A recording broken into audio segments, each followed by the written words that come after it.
escrevam ali e a Heloísa vai me controlando. Então, a Heloísa colocou gravar agora, né? Então, boa noite novamente a todos. Eu vou fechar minha câmera, tá? Até para eu não ficar me preocupando muito com isso. E vou já colocar para apresentar.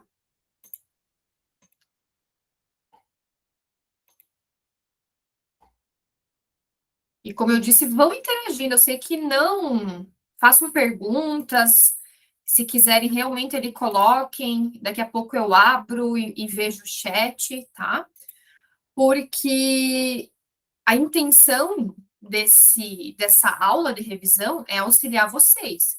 Eu não sei a dificuldade de cada um, né? Eu não conheço todos vocês. Então, caso vocês tenham alguma dificuldade específica, me falem que eu reviso, beleza? Bom, pessoal, então assim, ó, se vocês forem relembrar, né, conteúdos aí desde o primeiro ano, é mais ou menos esse caminho que está mostrado nessa figura, tá? Essa imagem aqui na direita. Então, a gente tem desde o estudo da matéria, estrutura atômica, tabela periódica, tudo isso que é visto lá no primeiro ano, tá? Mais ou menos ali item 1 e 4, tá?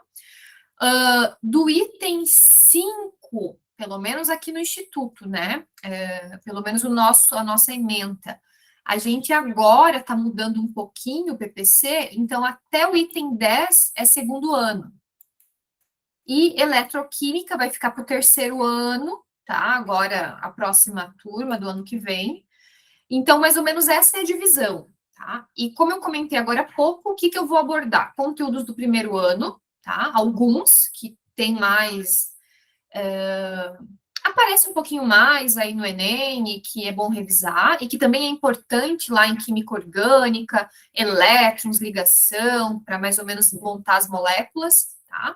Então, parte 1 e parte 2, mais ou menos eu dividi, é do primeiro ano, e a parte 3, química orgânica, tá? Mas, se vocês quiserem algo do segundo ano, não assistiram às aulas do professor Bruno, me falem que lá pelas 9 e pouquinho, né? Essa aula depois é 1h15, mais ou menos, né?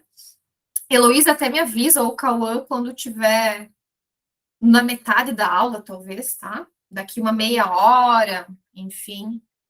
Então, esse é mais ou menos a minha proposta para hoje. Vocês desejando algo específico, me falem. Então, assim, pessoal, coisa bem básica, né? Bem básica, mas às vezes a gente acaba esquecendo. Então, mudança de fase da matéria. Como é que isso vai ser abordado em questões do Enem? Às vezes, é só vocês não saberem diferenciar, esses termos estarem aparecendo lá nas questões como alternativa e vocês se confundirem. Então, o que é mudança de fase? É não ter alteração da matéria, né? No sentido de não mudar a substância. A água continua sendo água, só muda o estado físico. Não é uma reação química, é uma transformação física. Então, vocês têm que saber os nomes. Fusão, né? Fundir. Ai, quando a gente fala, ai, fundiu minha cabeça, derreteu minha cabeça, tem que saber, né? Fusão é a mesma coisa que quando a gente se refere a um metal, né? Fundindo. Então, tem que saber que é sólido para líquido. Vaporização. Nossa, o vapor da água, estou lá fervendo uma água, esquentando e tem vapor. Vaporização, tá? Todos essas transformações da parte de cima, tá? Vou pegar aqui um marca-texto. Que a flechinha da esquerda para a direita são processos endotérmicos. Isso também é abordado no segundo ano, porque a gente vê lá questões que envolvem cálculo de energia e que na física também é abordado. Então, sempre que a gente fala em mudar a fase da matéria, a gente fala em ganhar calor. E o calor tem símbolo Q, mas na química a gente também vê o ΔH, que é uma variação da entalpia, porque é um processo a pressão constante, tá? Então, é calor a pressão constante. E quando for um processo endotérmico, está ganhando calor, entrando. Então, a gente vai ter um ΔH maior que zero, tá? Positivo. 100, 200, 300 calorias, quilojoules, sempre positivo. E esses outros processos, liquefação, ou também chamado de condensação, né, do meu vapor, quando a gente tem, então, o vapor se transformando em líquido, né, ou a solidificação, a água se transformando em sólido, né, em gelo, aqui como exemplo a água, são processos exotérmicos. Então, nós temos perda de calor. Então, o meu sistema vai ter o seu calor, né, que é uma forma de energia, essa entalpia, né, diminuindo. Então, a variação é menor que zero, tá? A energia lá final, né, o calor final é menor que o inicial. Então, a entalpia final menor que a entalpia inicial, porque a gente tem que lembrar que delta sempre é o final menos o inicial, tá? E aqui tem a sublimação que serve tanto para o processo do sólido virar vapor, tipo a naftalina, né? Que a gente coloca para eliminar traço no guarda-roupa, e que passa de sólido para vapor. A gente nem vê, né? A gente só vê que aquela pastilhazinha some, porque ela não derrete, né? Não se transforma em líquido, então ela não passa pela fusão, ela sublima. E o processo contrário, né, seria o vapor se transformar direto em sólido, seria ressublimação, ou também alguns livros chamados de sublimação, né? Mas aí, para não confundir, sempre as questões vão mais ou menos especificar o estado inicial de partida, né, e o final. E aqui uma questão, para eu ir abordando teoria, questão, né, como é que como é que surgem, né, esses termos aí nas questões? Essa questão é de 2016 e fala de uma situação em que, numa sauna, é produzido um vapor e esse vapor entra em contato com folhas de eucalipto, tá? E capim-cidreira, para ter um aroma, enfim, né? Então, em seguida, coloca as folhas na saída do vapor, produz o vapor num lugar, numa maquininha, esse vapor sai e passa por uma bacia que está colocando, né? Onde tem capim-cidreira e folhas de eucalipto. Para quem não sabe, essas fontes vegetais têm bastante substâncias de aroma, né? Compostos aromáticos e também óleos essenciais, e eles têm um baixo ponto de ebulição, tá? Então, o vapor ali vai ser suficiente para arrastar, né, essas substâncias. E ele pede aqui embaixo na pergunta, uma pergunta curta, tem que ler todas as questões, né, do Enem, questão inteira. Lá numa questão mais longa, talvez, né, dá uma passada, corrida de olho, e depois volta e lê tudo se precisar. Então, aqui fala, qual o processo de separação? Então, vejam, não é, apesar de eu ter iniciado falando de fusão, solidificação, que são transformações, né? Não é separação, é uma transformação. Então, aqui ele está falando de um processo de separar. Tá? Então, eu vou ter uma mistura e eu vou separar. Por isso que, se é uma separação, não pode ser a sublimação. Tá? Então, antes ali definiu o que era sublimação. Como estamos fazendo uma revisãozinha, né? Olha, ai, não lembro o que é sublimação. Eu tenho que lembrar para eu não assinalar errado, né? Então, sublimação, transformação do sólido para gás ou gás para sólido.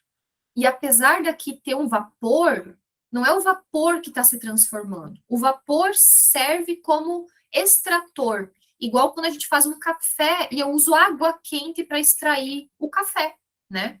Então, não é sublimação. Também não vai ser filtração e decantação. Por que que não vai ser? Esses são processos, para quem não lembra, aqui em cima está falando, misturas heterogêneas, que eu tenho que ter um sólido e um líquido.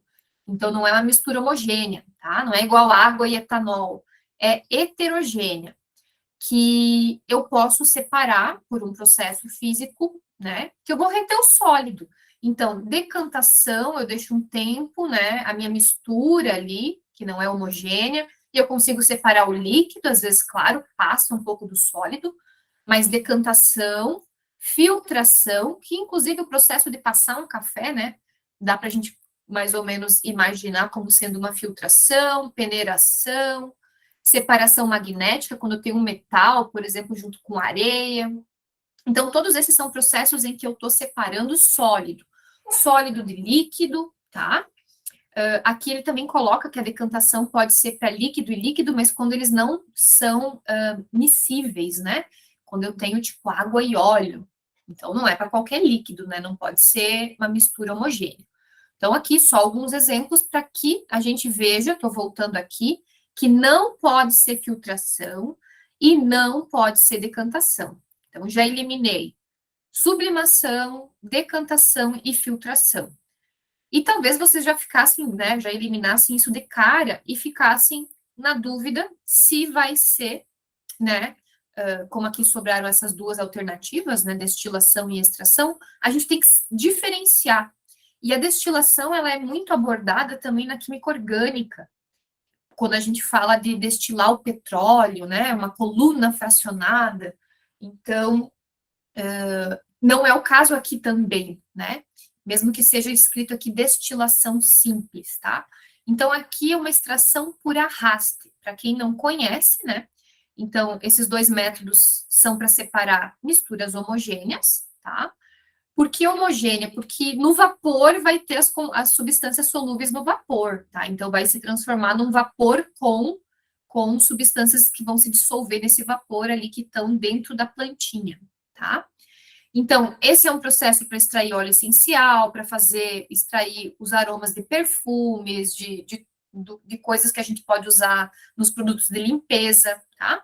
Então, a gente produz vapor, né? Aquece a água, uma das formas aqui que está mostrando exatamente o que está na descrição da questão. O vapor vai passar pelas folhas e vai levar os compostos com aroma. Daí aqui tem digamos, um acréscimo no processo que não vem ao caso, tá? E aqui, que no caso não é, né? Então, é arraste por vapor. Aqui nós temos a destilação fracionada, que é para separar compostos, uma mistura, então, bem grande até possível, tá?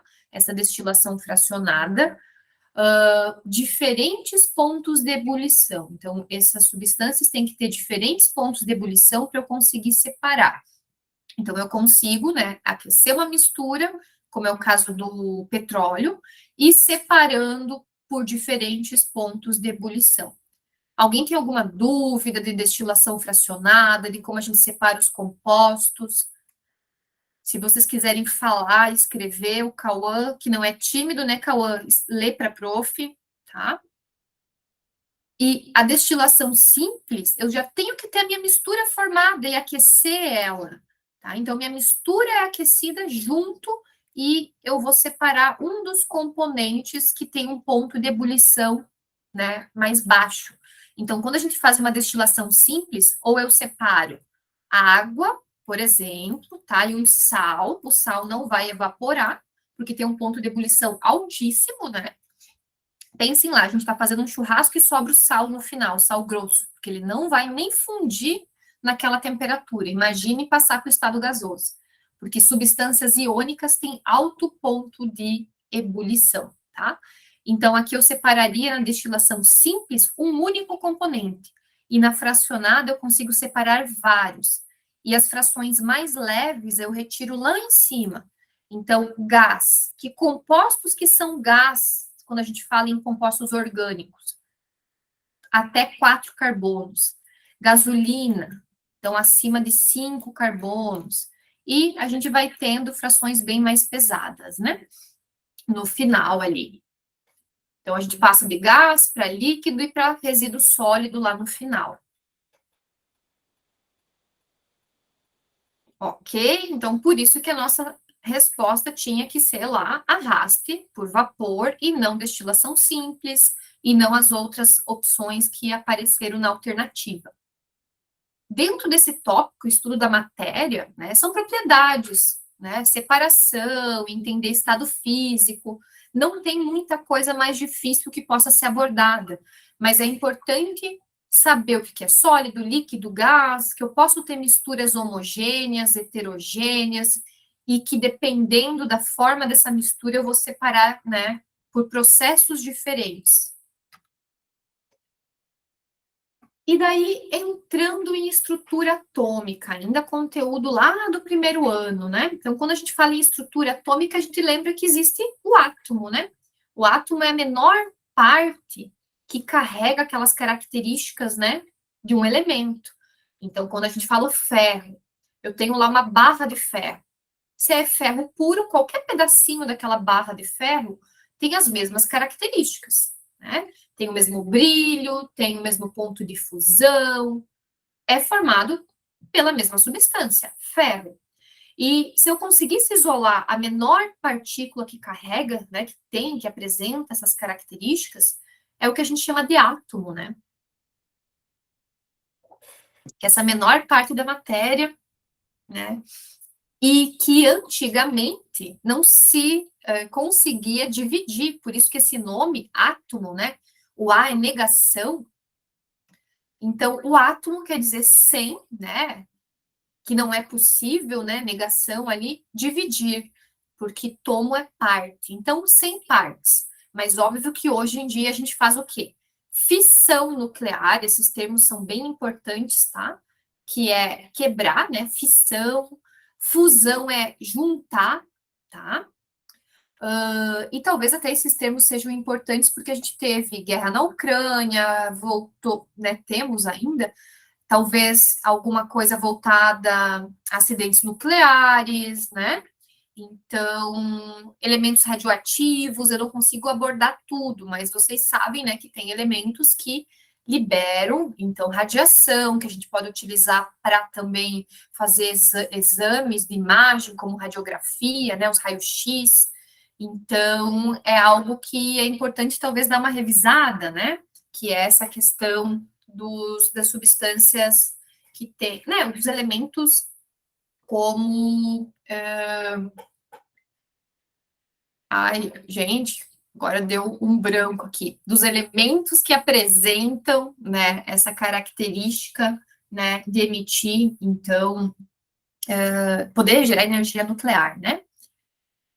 Bom, lembrando, né? Então, antigamente não se conseguia dividir o átomo, ou se achava que o átomo era indivisível. Mas a gente tem essa possibilidade de, né, destruir o átomo, né, quebrar, também juntar e formar novos elementos. E a gente tem que lembrar o quê? Que a gente classifica o átomo em algumas partes, né, o núcleo e a eletrosfera.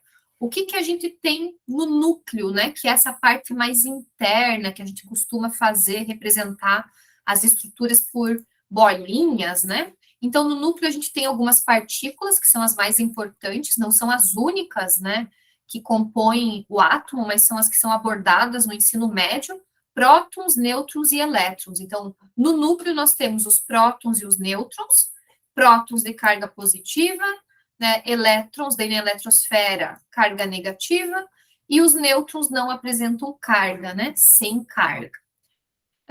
Essa representação aqui no ladinho seria, né, uma forma de representar o átomo de oxigênio. As bolinhas azuis são os elétrons que não ficam agrupados, né, não tem a mesma característica do núcleo, que é denso, porque os átomos, essas partículas, né, os prótons e os nêutrons estão agrupadinhos, ocupando uma região pequena, e os elétrons ficam nessa região externa, que seria essa eletrosfera, e o que a gente tem que saber é que ele não anda em círculo, né? Apesar da gente desenhar bonitinho assim, é meramente para ilustrar, né? O nosso elétron tem movimento de onda, né?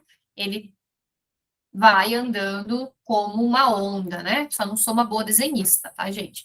Então, nós temos aqui 8 bolinhas azuis, ou seja, 8 elétrons, e a gente tem duas camadas mostradas aqui.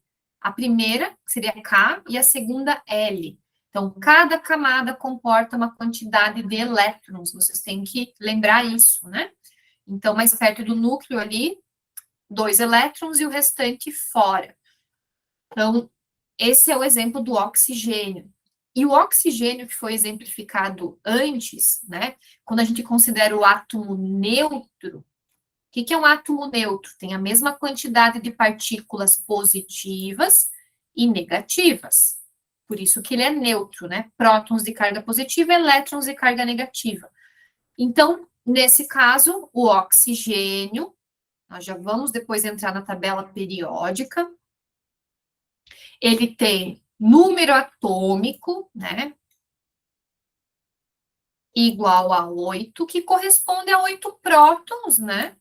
8 prótons e também 8 elétrons quando eu tenho esse átomo neutro. Então, neutro, mesma quantidade de prótons e elétrons. A quantidade de nêutrons a gente consegue por uma continha, né? Porque a massa do átomo é uma somatória da massa dos nossos nêutrons e dos nossos prótons. Por que que nessa massa não entra a quantidade de elétrons? Porque eles são muito leves. Eles têm, né, um peso, né, uma massa, o correto é falar massa, né, uma massa muito menor do que a massa do próton e do nêutron, que já é pequeno, né? Mas então, se eu quero saber qual é a quantidade de nêutrons, eu tenho que isolar esse N, então eu pego a minha massa, subtraio a quantidade de prótons e eu obtenho a quantidade de nêutrons. Então, isso tem que ser fornecido para vocês, ou ser mostrado a tabela periódica para saber qual é o número atômico, qual é a massa, tem que ter as informações, né? Essa tabela está bem resumida e a gente não consegue ver os números, mas a massa está aqui embaixo, ó, 16. Então, como é que ficaria essa continha? Se eu sei que a minha massa é 16 e eu sei que a minha quantidade de prótons, né, é 8, eu obteria ali a minha quantidade de nêutrons, que nesse caso é 8. E que aqui já estava representado, né, por bolinhas a quantidade. Mas a conta é essa, tá? Então, tem que relembrar que essas partículas do núcleo são as que apresentam maior massa. E, portanto, são elas que a gente usa para calcular esse número de massa do átomo. E a quantidade de prótons e nêutrons não vai mudar na ligação química, se eu perco elétrons ou se eu ganho elétrons, porque só vai mudar na ligação química número de elétrons, né? Ligação química com elétrons. E, portanto, que a massa ali não vai mudar, né? Eu vou mudar só a carga do meu elemento.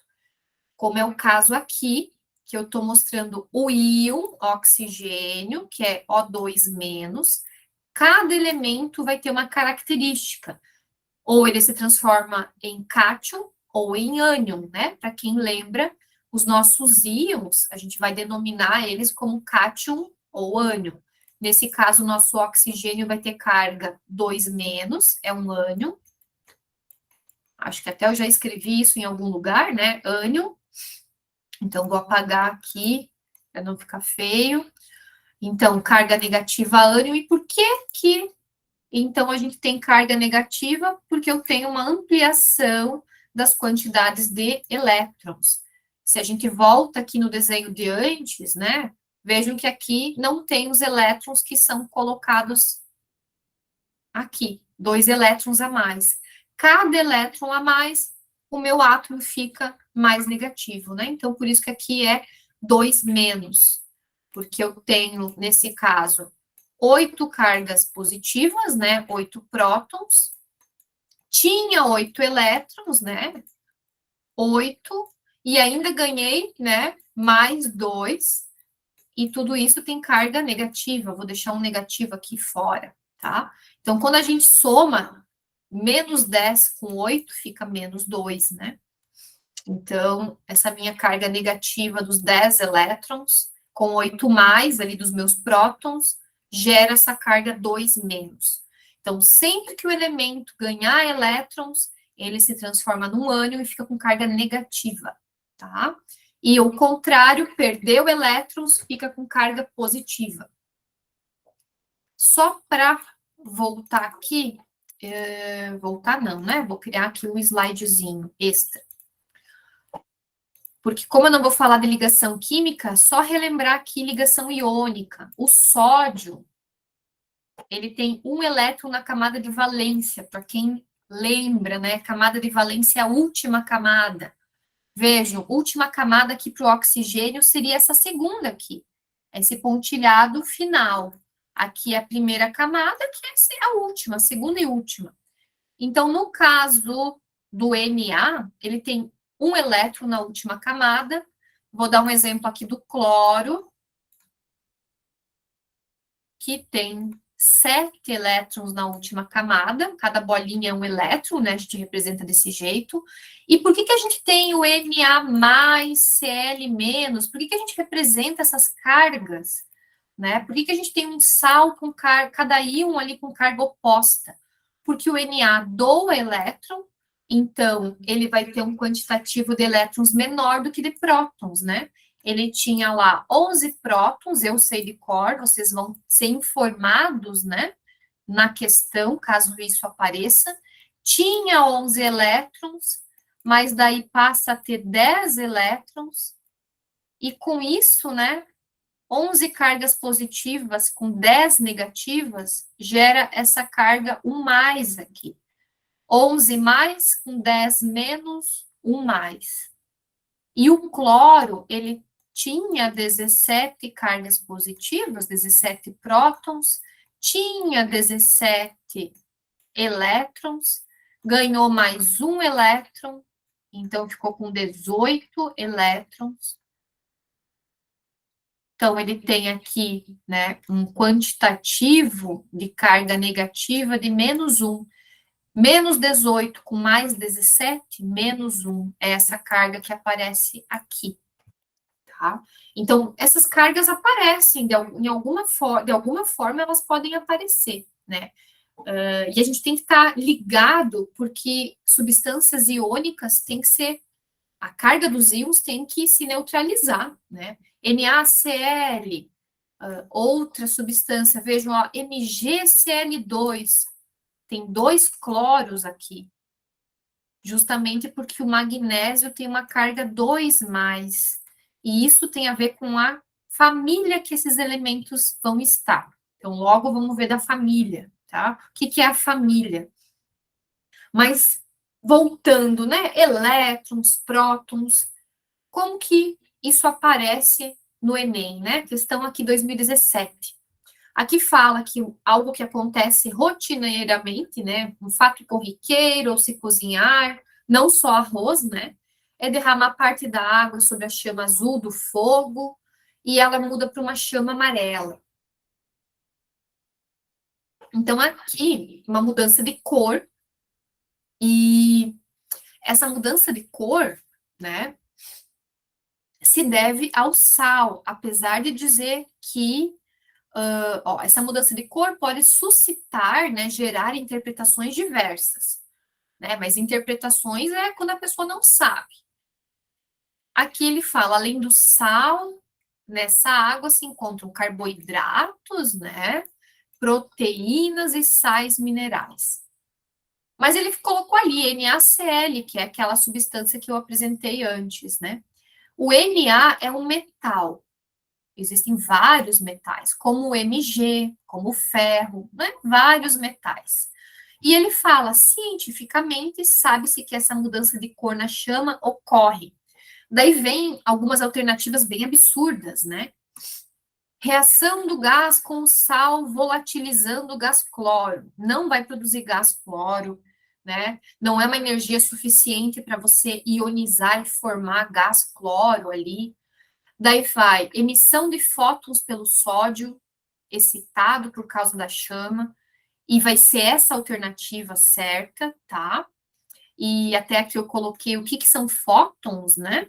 Então, são partículas que fazem parte lá, as menores partículas, né? Que formam, compõem a luz. E produção de derivado amarelo pela reação com carboidrato. Não vai, não, o carboidrato não vai reagir, formar alguma substância amarela. Enfim, todas as alternativas, vocês podem buscar essas questões, né? Nem a proteína vai se excitar. Tem que ser uma substância que se dissolva em água e que tenha uma reação ali, que tenha um processo com o calor da chama. Então, na água, nós temos a ionização do NaCl, né? Eu vou formar Na+ e Cl-, porque em água, né, uma substância polar, eu vou ter a formação dessas substâncias que têm carga, né, polares, Na+ e Cl-. E o que, que vai acontecer, né? Porque a alternativa certa é a emissão de fótons pelo sódio, que é o Na, né? Tem que saber que Na é sódio. Tem que conhecer o nome dos elementos, né? Então, quando a gente aquece, né, esses metais, os elétrons da última camada vão se excitar, tá? E vão pular, mudar a sua camada, né? Eles vão passar lá da última camada para uma camada mais externa. E com isso, né, quando eles ganham essa energia, esse calor da chama, eles ganham, mas depois esse elétron tem que voltar para onde ele estava. E quando ele volta, aqui tem a historinha, né? Como é que seria essa visualização da cor, né? Que a gente vê. Cada metal tem uma cor. Então, quando esse elétron volta para a camada original dele, ele emite uma energia. E se essa energia tiver um comprimento de onda que seja na região do visível, a gente vai ver cor, né? Na física, vocês devem ver isso. Um espectro, né, de cores, enfim, acredito que vocês vejam. Então, o fóton surge quando ocorre a transição de um elétron de um átomo, né, e no caso o cloro, não o cloro, né, o sódio, metal, entre dois estados de energias diferentes. Então, porque cada camada, por estar mais afastado do núcleo, né, elas têm energia diferente. Então, os elétrons têm energias diferentes. Então, aqui a gente tem alguns exemplos, né? O sódio é amarelo, o potássio é roxinho, o estrôncio aqui é vermelho, o cálcio é alaranjado, o cobre é verde, e até para vocês relembrarem, ó, NaCl é branco o nosso sal de cozinha. O sulfato de cobre aqui é azul, mas a chama muda de cor porque o metal ionizado ali, né?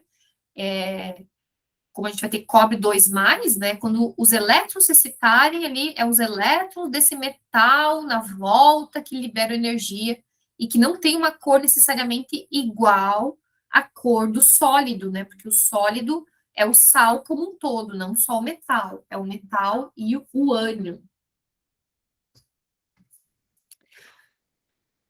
Então, vamos aqui à nossa tabela periódica, né? Então, nós temos a tabela de início, vocês não precisam decorar nada, vocês só têm que saber como ela é organizada. Então, ela tem uma numeração, porque a gente ordena os átomos aqui, né, os elementos em ordem de número atômico, do menor número, ó, 1, vai continuando. Aqui ficou escondido, aqui atrás do meu balãozinho, tá o hélio. 1, 2, 3, 4, 5. Então, é da esquerda para a direita, né? Que esses elementos são numerados em ordem de número atômico, ou seja, de prótons, né? E as nossas famílias são as colunas. Nós temos 18 colunas e a gente tem aqui 7 linhas, que são os períodos, né?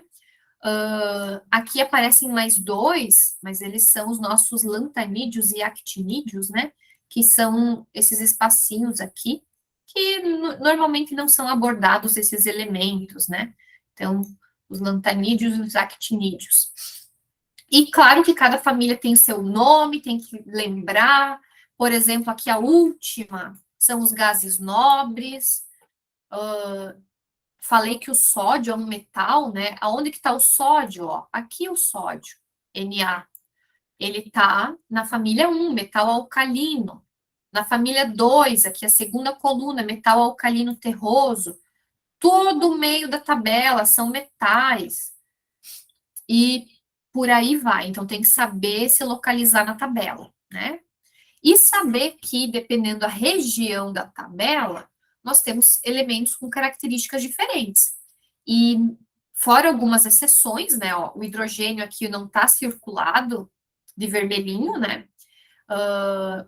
Porque ele não tem a mesma característica desses elementos, como é o caso do sódio, que eu comentei que perde elétrons. Então, sódio perde esse elétron e fica Na+.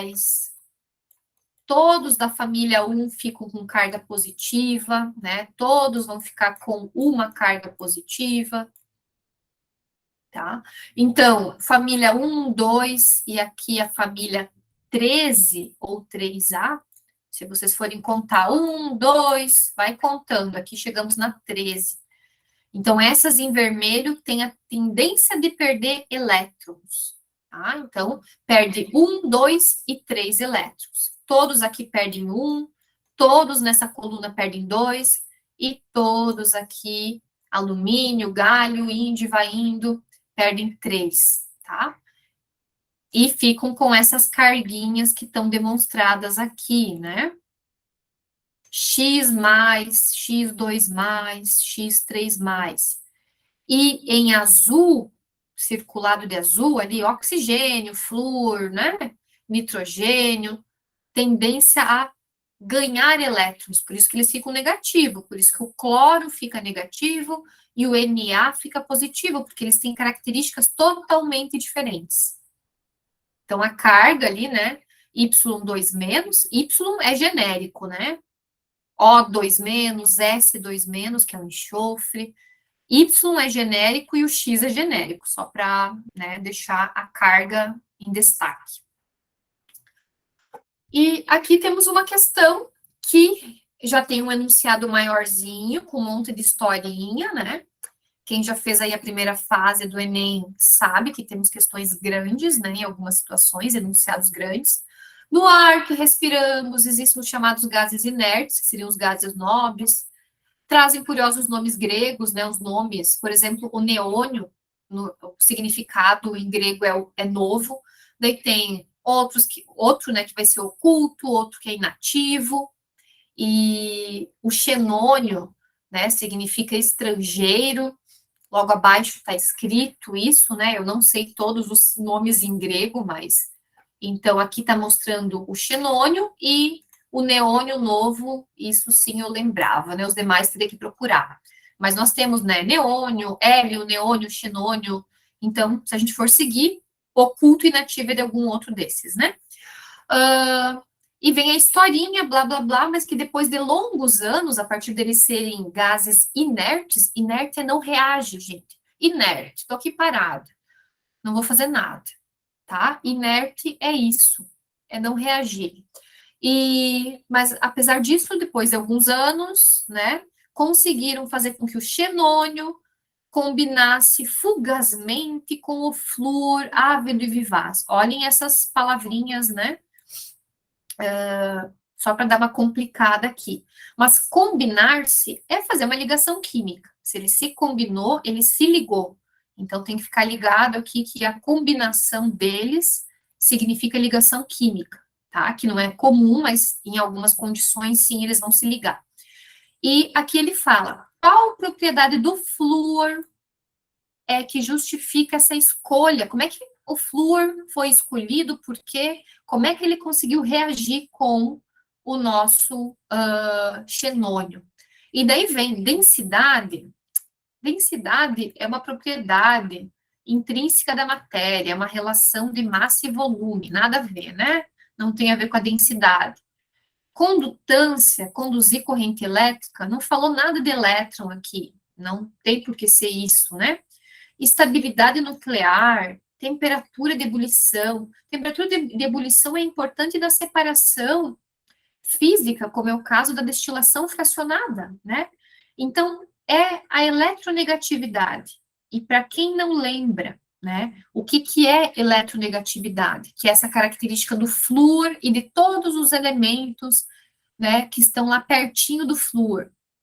Tendência que um átomo tende a atrair elétrons, porque ele vai ter um núcleo, né, com bastante prótons e uma quantidade de elétrons na última camada próximo a adquirir a estabilidade. Falta pouquinho elétron para ficar estável, porque é isso que gera a ligação química, né? Estabilidade. O elemento que precisa perder elétrons perde, o que precisa ganhar, ganha, ou eles compartilham. Então, aqui o flúor é eletronegativo, né? E a eletronegatividade é uma propriedade periódica que aumenta, aqui está escrito, depois vai ter o desenho, tá? Nas famílias de baixo para cima e nos períodos da esquerda para a direita.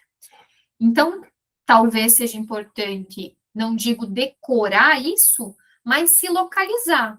Se o flúor, vocês vão lembrar, se cair eletronegatividade, a professora Andressa falou do flúor, nós vimos uma questão sobre eletronegatividade. Olhem onde que está o flúor. Esses elementos aqui a gente não classifica a eletronegatividade porque a camada de valência deles, né, camada de valência está preenchida, está completa. Então vejam aonde que o flúor está. está bem no canto da tabela e de baixo para cima, bem no topo. Por isso que a gente tem essa flechinha, né? Eu fiz as flechinhas, mas as minhas são tortinhas. Por isso que tem esse efeito aqui mostrando como é que cresce, como é que aumenta a eletronegatividade. É de baixo para cima na família. Se eu for comparar, né, flúor e cloro. O flúor tem mais eletronegatividade, né? Tem eletronegatividade maior porque está mais acima, tá? E da esquerda para a direita, comparando, por exemplo, cloro e enxofre. O cloro é mais eletronegativo que o enxofre. Então, tem que se localizar na tabela e lembrar do flúor. Ele está lá em cima e ele está no canto direito, tá? Para vocês lembrarem das flechinhas, como é que aumenta a eletronegatividade. E daí tem afinidade eletrônica, tem raio atômico, tem outras propriedades periódicas que vocês têm que dar uma revisada, tá? Que não foi abordado nessa questão do Enem, e nem eu encontrei alguma que pudesse falar. Mas, por exemplo, raio vai aumentando de cima para baixo, porque esses elementos vão tendo mais camadas. Então, o hidrogênio é menor que o sódio, né? Tem raio menor. Pega aqui o frâncio, que vai ter 7 camadas, ele vai ser grandão, comparado aqui com o hidrogênio, tá? E daí, o nosso raio, ele vai diminuir aqui para a direita, então ele aumenta, tá? De cima para baixo e da direita para a esquerda. Não dá para eu discutir totalmente o porquê, a razão, mas a gente sabe que no Enem também nem é abordado. Então, o raio aumenta de cima para baixo e da direita para a esquerda.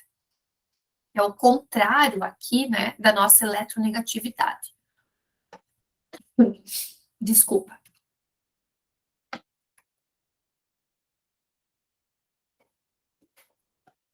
E como é que a gente também usa essa eletronegatividade?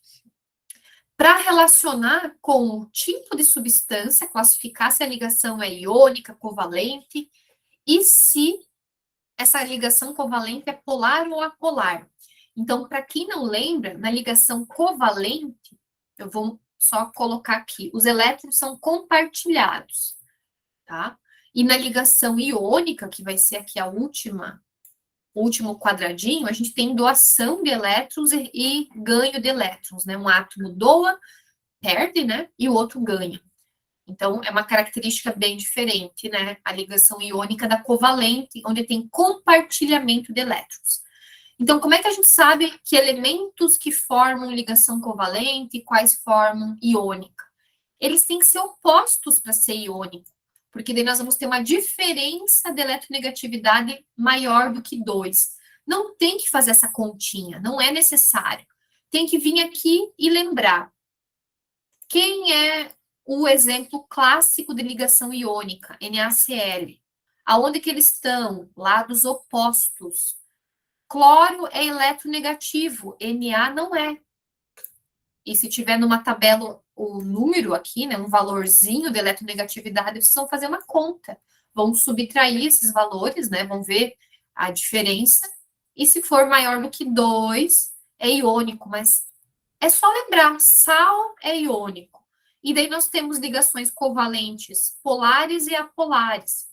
Ligação covalente apolar, quando os elementos têm característica parecida, tipo aqui, hidrogênio com hidrogênio, ou ainda os compostos orgânicos, carbono com hidrogênio é apolar. Não tem uma diferença de eletronegatividade entre carbono e hidrogênio, né? Grande diferença. É diferente, mas não muito. E ligação covalente polar, por exemplo, aqui o ácido clorídrico, né? Que o cloro puxa elétrons e gera uma região com maior densidade eletrônicas. É como se os elétrons aqui da ligação ficassem mais perto do cloro, em vez de ficar mais perto do hidrogênio, né? Porque na ligação química, a gente tem ali o compartilhamento de um elétron do hidrogênio e um do cloro. E aqui o NaCl, né, como exemplo de ligação iônica. Então, a eletronegatividade explica muita coisa, explica solubilidade, né? Se a substância é polar, apolar, e se é solúvel em água ou solventes apolares. Então, lá o conteúdo do primeiro ano é importante também lá no finalzinho, né? No conteúdo de terceiro ano também. Vou pular aqui, vamos entrar em química orgânica. Até agora, tudo certo? Alguma dúvida? Eu não estou vendo o chat, Cauã, Elô. Tudo certo? Tudo certo. Então, beleza.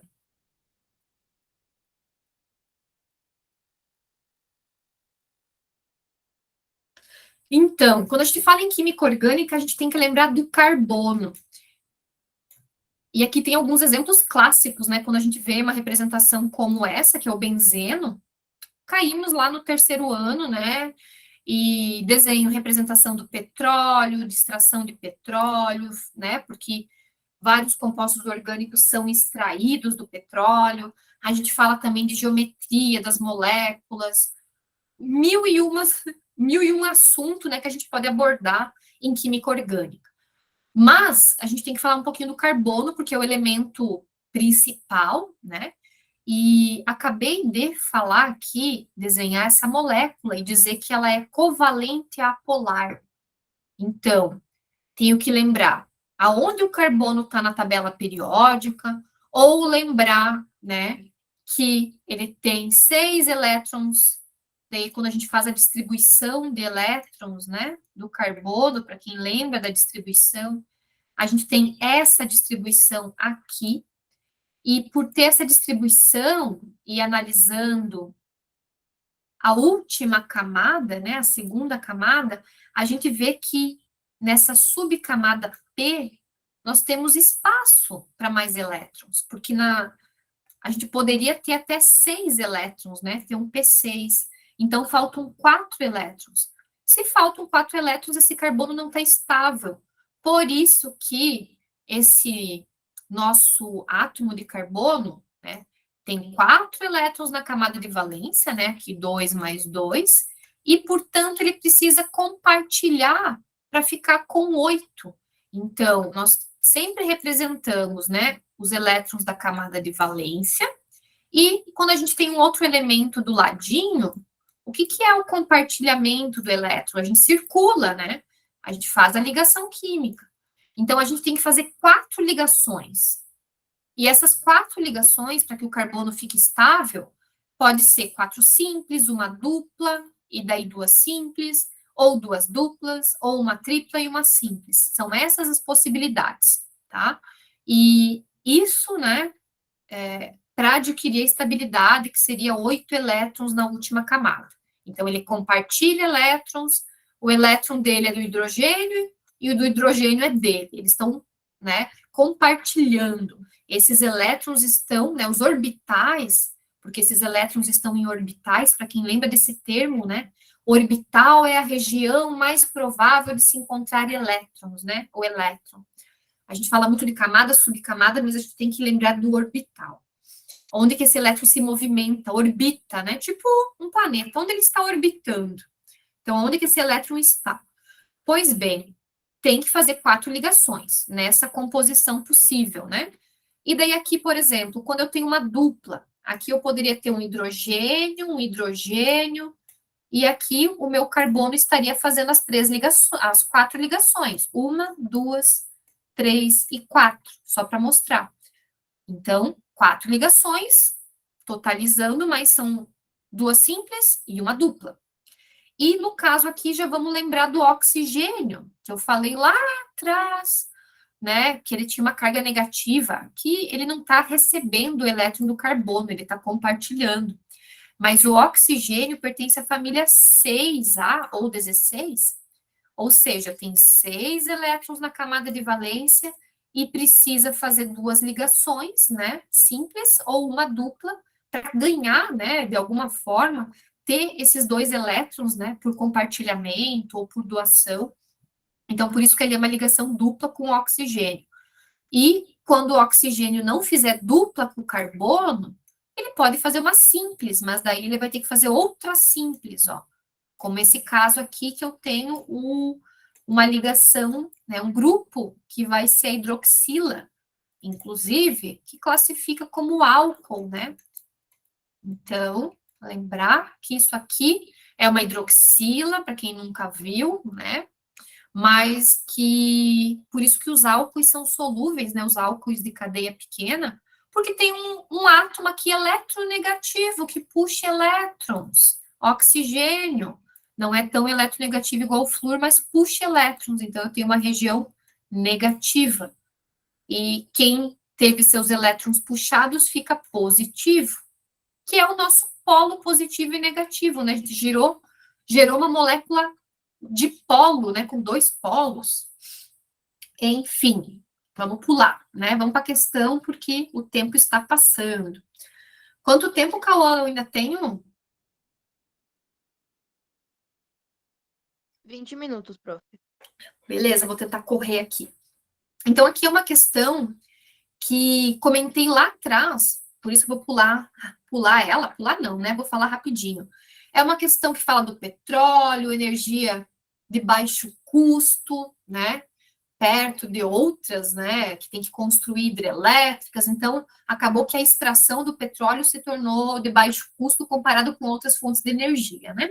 Mas a gente sabe que é muito poluente, a queima desses combustíveis que vem do petróleo já é toda uma questão ambiental que vocês têm que estar ligados também. Quando a gente queima um composto, né, orgânico, a gente libera CO2, né? A combustão libera CO2. Libera energia, mas libera CO2. E se liberado em quantidade excessiva, né? Até porque daí a gente tem desmatamento, menos árvores, menos algas também no mar, poluição. A gente não está produzindo, né, consumindo esse CO2 para produzir oxigênio, né, na mesma quantidade. Então, por isso que esses combustíveis não são muito bem vistos. Mas, enfim, ele fala das técnicas de separação por diferentes massas molares. E como é que eu consigo, né, ter um óleo formado por diferentes massas molares, justamente porque tem cadeia diferente, né? Tem quantidade de carbono diferente. Cada elemento tem uma massa molar. Quando eu tenho compostos com quantidades de átomos diferentes, tem massas molares diferentes. E daí, para eu separar esses compostos, né?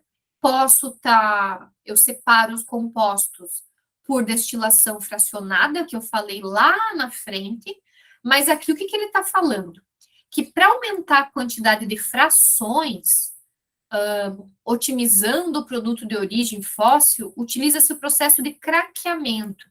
Aqui ele vem e fala de um processo diferente.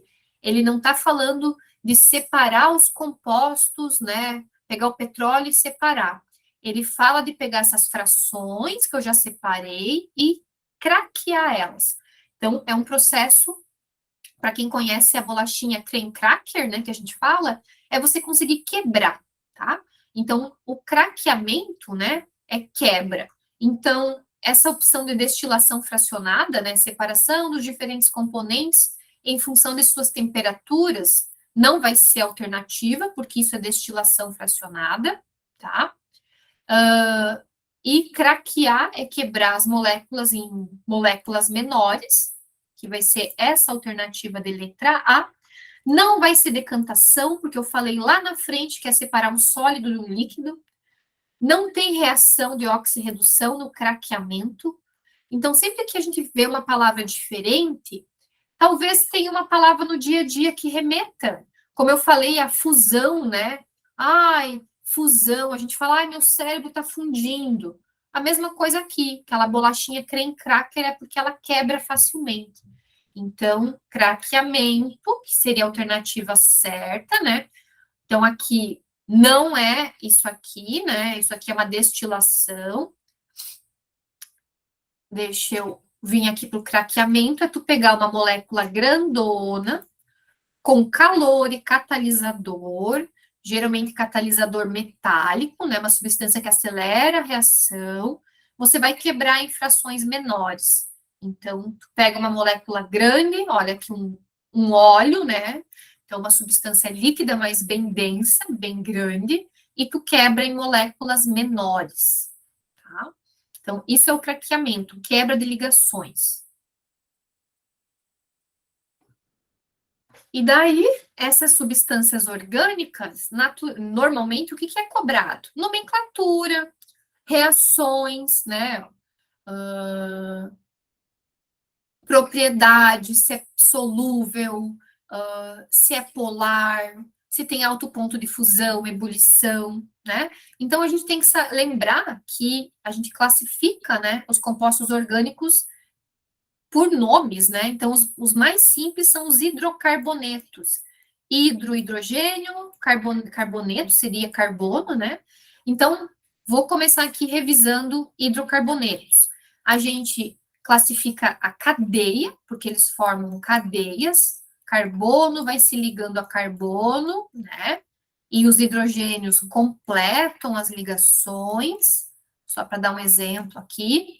Essas cadeias podem ser saturada, só ligação simples, insaturada, quando, por exemplo, tem uma dupla, ou quando tem uma ligação tripla, tá?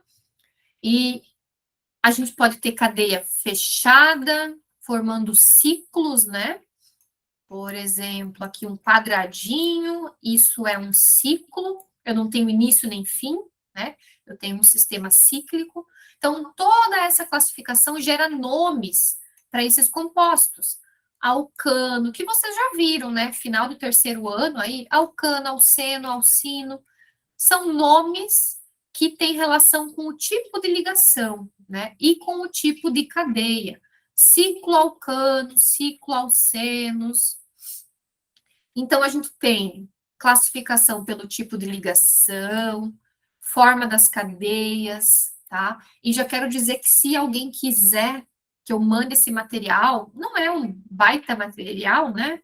Não dá para você dizer, nossa, que top, mas é o que eu consegui preparar para hoje e que talvez ajude. Se vocês quiserem, escrevam um e-mail que eu mando para vocês. Escrevam ali no chat, que eu posso mandar 1001 coisas aí. É só vocês quererem, pedirem.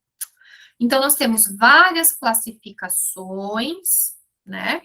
E quando a gente tem, além de carbono e hidrogênio, outros elementos, como o oxigênio, a gente começa a ter funções orgânicas diferentes. Eu não tenho mais um hidrocarboneto. Eu posso ter um álcool, um éter, um ácido carboxílico, cetona, aldeído, né? Porque eu vou ter um grupo, né? Eu vou ter o oxigênio ligado de uma certa forma. E daí, essa forma que o oxigênio está agrupado, ou o nitrogênio, né, que são as principais funções que aparecem, né, com o oxigênio ou o nitrogênio. Então, a forma que está agrupado gera um nome de função, né? Então, por exemplo, quando eu tenho uma hidroxila, que eu falei antes, OH, né? Quando eu tenho esse OH ligado a carbono, R é carbono, qualquer cadeia carbônica. Aqui, R carbono. Então, por exemplo, aqui, quando eu tenho uma hidroxila ligada a carbono, é um álcool. Quando eu tenho o oxigênio mais ligado a carbono por uma dupla, e ele está no meio de carbonos, ele não está na ponta da minha cadeia, nessa sequência de carbonos, é uma cetona. Quando eu tenho essa carbonila, mas do ladinho tem uma hidroxila, a gente tem um nome específico, não é mais uma carbonila, é uma carboxila, porque juntou a hidroxila com a carbonila. E daí a gente tem os ácidos carboxílicos, tá? E claro que todos eles têm propriedades diferentes. Esse aqui é o mais polar. Se eu tiver a mesma quantidade de carbonos, tipo aqui, 3 carbonos, 3 carbonos, 3 carbonos. O ácido carboxílico é o mais polar e é o que tem o ponto de fusão e ebulição, né, mais alto, maior aqui, ó, a flechinha para cima, porque tem uma interação que é a interação de hidrogênio, né, ponte de hidrogênio, e é uma ponte dupla. Aqui no álcool tem isso, mas é uma única ligação, né, uma única interação de hidrogênio. Para quem não lembra, dessas interações são bem importantes, né? De polo instantâneo, interação de hidrogênio. É isso que explica ponto de fusão, ebulição e solubilidade, tá? Aqui todas as outras funções que poderiam ser cobradas, que vocês têm que saber. Aqui, por exemplo, eu tenho uma hidroxila, mas está ligado no anel aromático, né? Então, Por ser o que a gente escreve AR, né, composto aromático mais hidroxila, a gente chama de fenol. Não é um álcool, ó. Álcool é carbono. E além disso, nós temos carbono simples, né, saturado. Ainda aqui tem um enol, que talvez caia, né, de alguma forma, ó, é uma hidroxila, mas ligado a carbono de dupla. Mas dupla, não dupla aromática, né, porque o anel aromático tem dupla, mas é composto aromático, diferente, né, o meu ciclo, elétrons pi, para quem não lembra, né, a gente classifica elétrons pi, elétrons sigma, então aqui, por ter dupla, nós temos elétrons pi. Em cada ligação dupla ali, né, eu tenho 2 elétrons pi, orbital P, tem orbital S, P, D, F, né? Meu Deus, quanto assunto, né, gente? Dá uma zonzeira, eu imagino, né? Mas até domingo dá para revisar aí o que vocês tiverem dificuldade. Daqui a pouco, se quiserem gritar aí para a prof, a gente faz aí, tira dúvida, a gente dá um jeito, tá? Então, tem todas essas funções, 1000 funções. E a nomenclatura de todas elas vão ter relação com a quantidade de carbono. Isso aqui vocês têm que saber de cor. Número de carbonos da cadeia principal. Maior cadeia, maior sequência, né? E o que vai acontecer, né? Vai mudar o final do nome, normalmente o final, dependendo se, né, eu não tiver só carbono e hidrogênio, se eu tiver oxigênio, nitrogênio, o finalzinho do meu nome muda, né? Mas para todas as funções, a parte do prefixo é igual, né? Por exemplo, aqui, um carbono, metano, dois carbonos, né? Que seriam dois carbonos ligados, e daí os hidrogênios, etano, e por aí vai, né? Só que aqui são todos os hidrocarbonetos. Metano, etano, propano e butano, gases. Os demais aqui líquidos, né? E lembrando que a gente pode ter isomeria, né? Eles podem se ligar de forma diferente. Por exemplo, butano, eu posso ter 4 carbonos em linha reta, mas eu posso ter eles agrupados de forma diferente. Não sei se vocês lembram, isômeros são compostos de mesma fórmula molecular. Teria, ó, essa mesma fórmula aqui, mas os átomos estão agrupados de forma diferente. Então, isso aqui é uma isomeria de cadeia, porque eu tenho uma cadeia ramificada, ó, tem um raminho aqui para fora. Eu tenho uma cadeia com 3 carbonos e algo ficou penduradinho. É uma isomeria de cadeia. Então, isomeria também tem que ser revisto por vocês. E aqui para mostrar, vejam os nomes. Todos hidrocarbonetos. Ligação simples, propano, porque o prop é 3 carbonos. Então, aqui, propano, aqui já foi para propeno, e aqui já foi para propino, porque tem uma tripla, né? Todos 3 carbonos, mas mudou o finalzinho do nome ali em vermelho. Aqui, todos são buteno, mas são isômeros de posição. Posição do quê? Da dupla. Não mudou minha cadeia continua reta, só mudou a posição da dupla. Então, a posição de qualquer coisa, quando muda, pode ser a posição de uma hidroxila, tá? Se mudou lá a posição e não mudou a cadeia, é isômero de posição.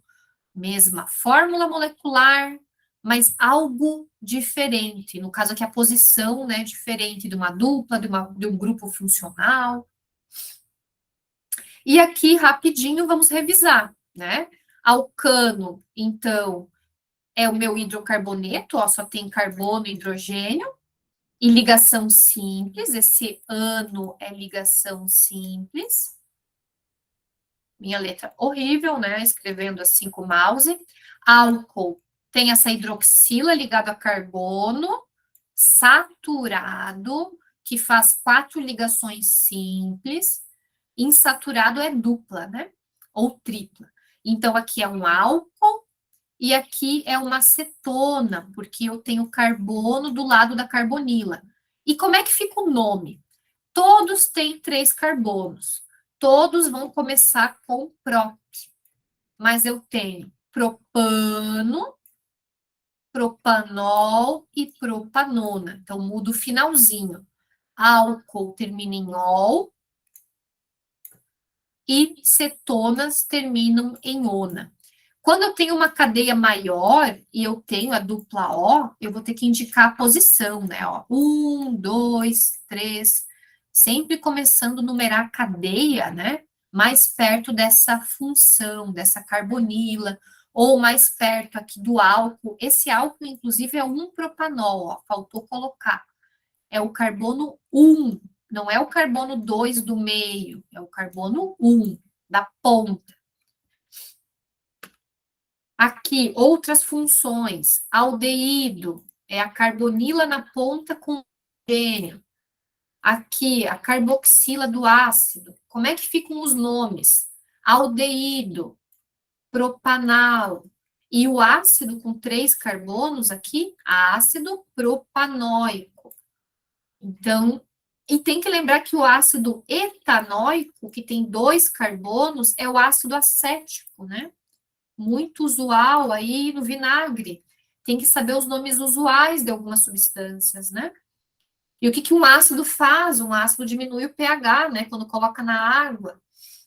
E ácidos diluem água, né? Se eu tenho lá um limãozinho que eu pingo na água e tem um ácido cítrico, enfim, né? Pensa lá, diluiu na água, né? Polar dissolve na água polar. Interage ali, né? Acaba ficando homogêneo. E aqui nós temos uma questãozinha que envolve reação e nomenclatura. Eu sei que está quase acabando, mas vamos fazer pelo menos essa aqui. Então, aqui nós temos uma situação que fala que os hidrocarbonetos podem ser obtidos por descarboxilação oxidativa.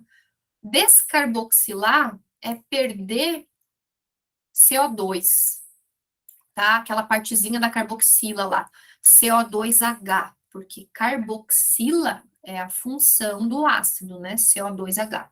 Então, vai perder isso aqui. E dele dá um exemplo. Sempre que tiver uma reação química considerada difícil no Enem, vai ter um exemplo, tá? Isso aqui é um exemplo. Vejam que tem uma estequiometria, aqui só tem uma molécula, né? E ele dá um exemplo, mas ele pede para o fulaninho aqui, tá? Como é que fica para o 3,3-dimetilbutanóico?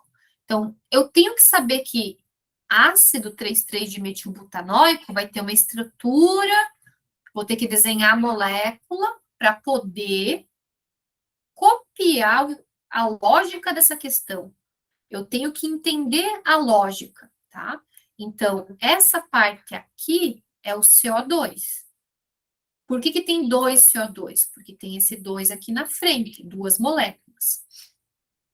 Bom, já vai estar marcado aqui a alternativa, mas vamos ver por que é essa alternativa, né?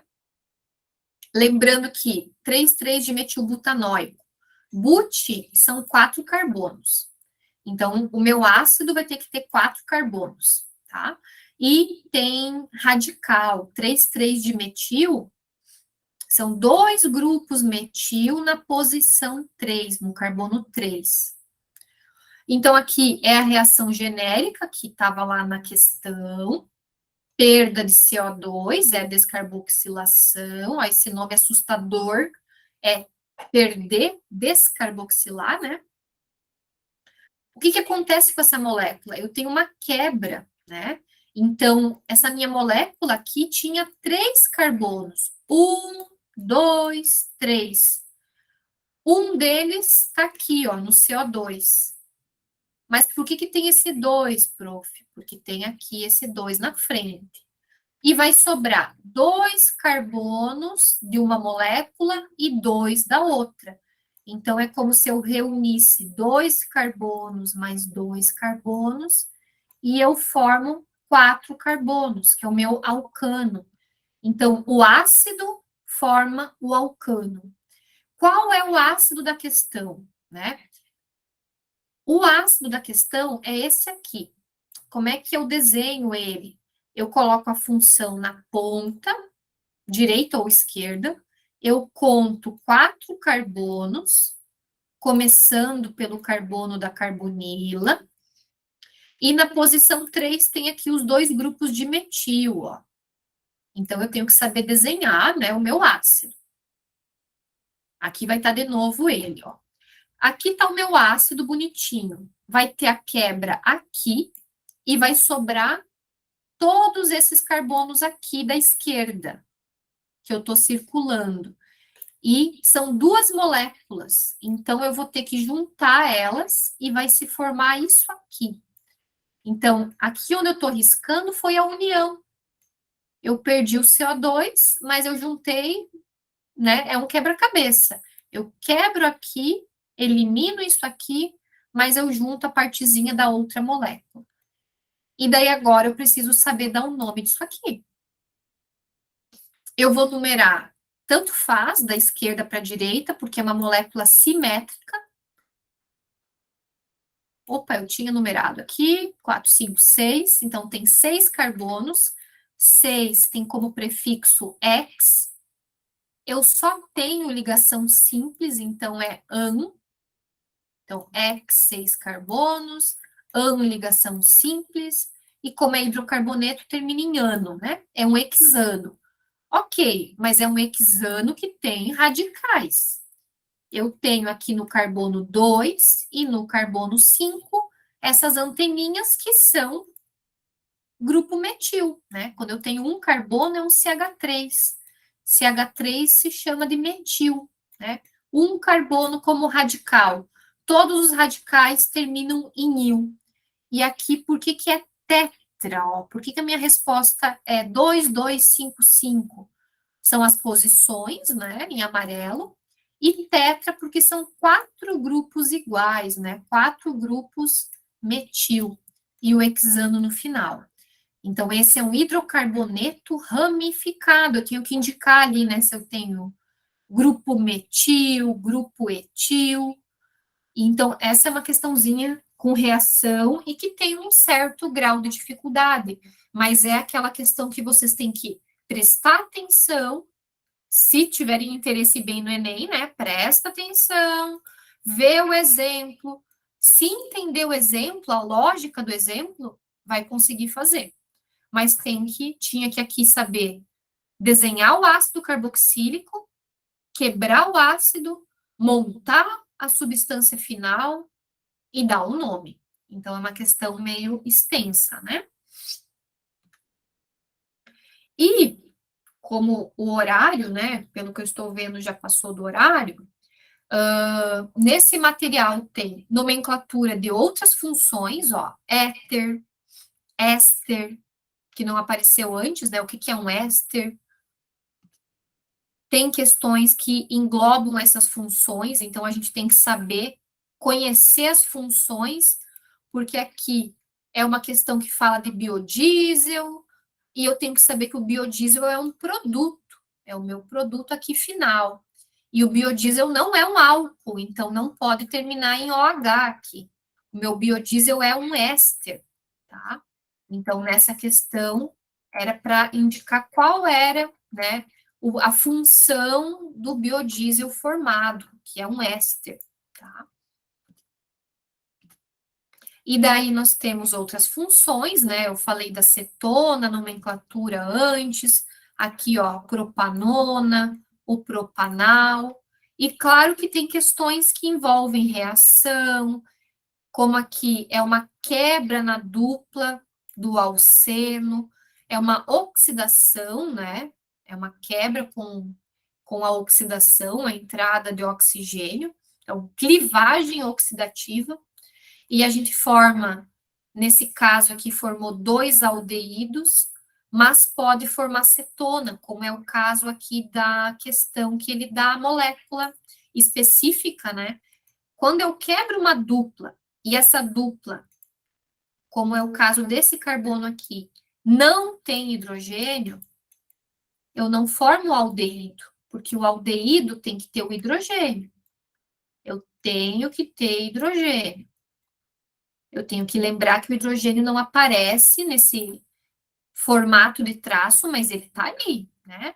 Aqui tem outro hidrogênio. Então, eu só formo aldeído quando eu quebro uma dupla, se a dupla tiver hidrogênio. Se não, eu vou formar cetona.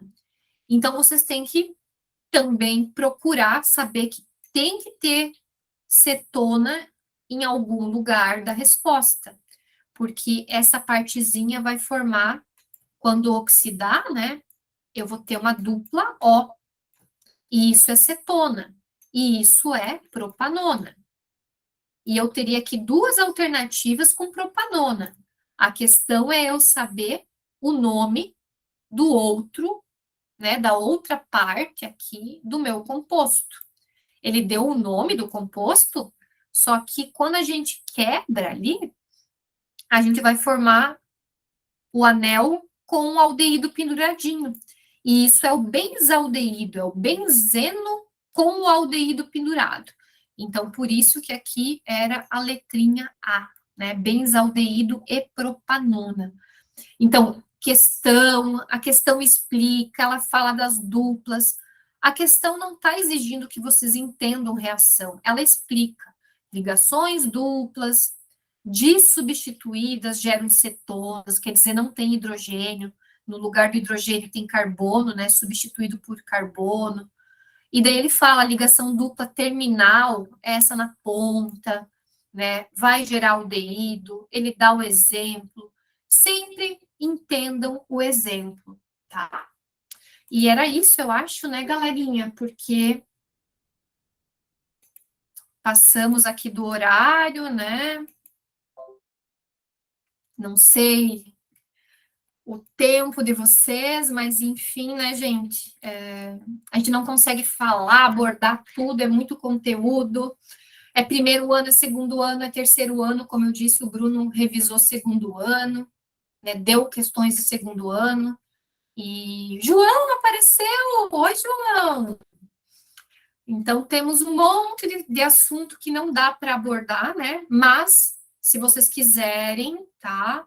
Ninguém colocou e-mail, ninguém quer apresentação, então tudo bem. Se alguém quiser algum material de apoio, alguma coisa, o João aceita. Isso aí, João. João, eu devo ter teu e-mail, mas se quiser mandar aí, facilita. Kellen, alguém mais, aí, Bruno, Sabrina, Celina. Então, assim, gente, era isso, tá? Pessoal do IF pode me procurar para dúvidas amanhã, sexta, mas por hoje, né, foi isso que eu consegui. Eu tinha acho que 10, 12 questões, mas não dá tempo, né? É muita coisa. Então, gente, era isso. Obrigado pela presença. Boa sorte no Enem. Prestem atenção nas questões. Vou sim, João. Tem reunião, mas pode me procurar. Acho que talvez